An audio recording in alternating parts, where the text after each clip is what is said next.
We've got a couple stars in this whole Enron, Arthur Andersen debacle.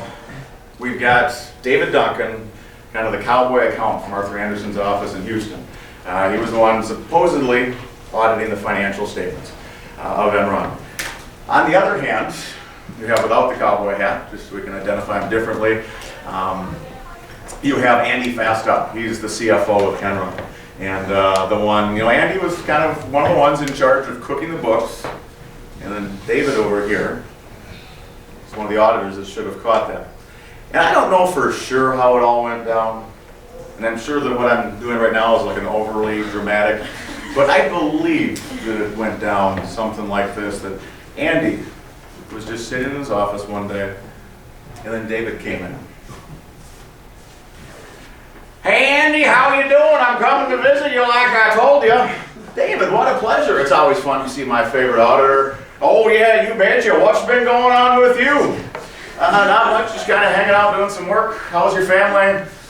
Oh, they're awesome. Everyone's so good. Last night we were out on a baseball game with little David Jr. He hit the biggest home run. He's going to be a big old stud just like his daddy.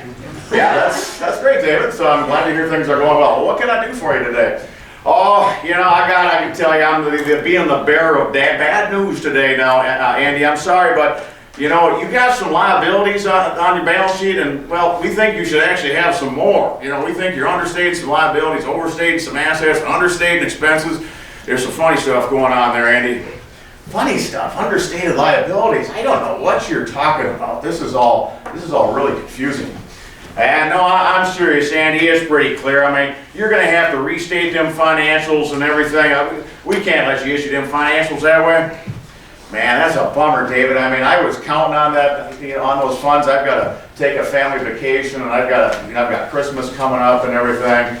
Well, yeah, that just ain't my problem. But so you just fix them financials, and I'll come back and we sign off on it. You here now?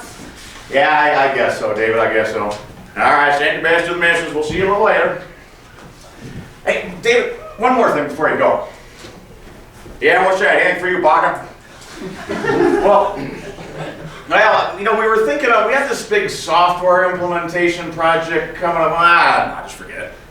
Whoa, what's that you said about a software implementation project?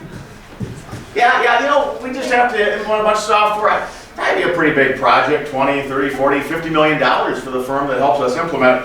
Did I hear you right? Did you just say 50, like $50 million? Yeah, $50 million, but we're thinking about it. We're even thinking we might ask you to propose. You guys and a couple other consulting firms could propose for that bid. Did you just say that you might want me to propose on the $50 million software project? Yeah, I did that. You seem kind of excited about this.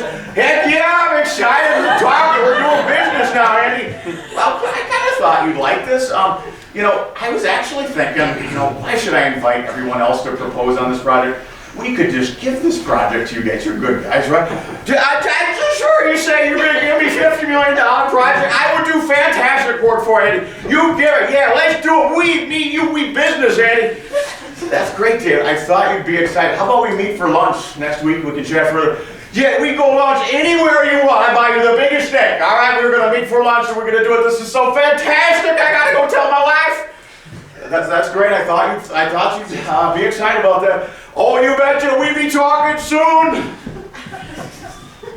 David, one quick thing before you go. I almost forgot. Yeah. What is it? Anything? You'd mentioned something about fraudulent financial statements, overstated liabilities, understated expenses. Well, shucks, Andy. I was just kidding about that. Your financial statements, them fine as they are, you don't have to worry about changing nothing. Thanks, David. I thought you'd see it that way. That's it. So.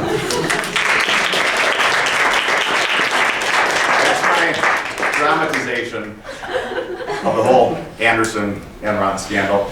I'm sure I took liberty with a few things, but I think you understood the point of that, right? That auditor independence was compromised. What